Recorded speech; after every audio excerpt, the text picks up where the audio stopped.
malakas at malusog.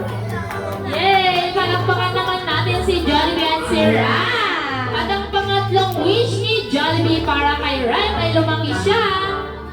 Siyempre, madasalin. Sa isang taon, dumarating ang favorite part. Nagsiselebrate at nakakasama ang aking pamilya. At kapag lumalapit na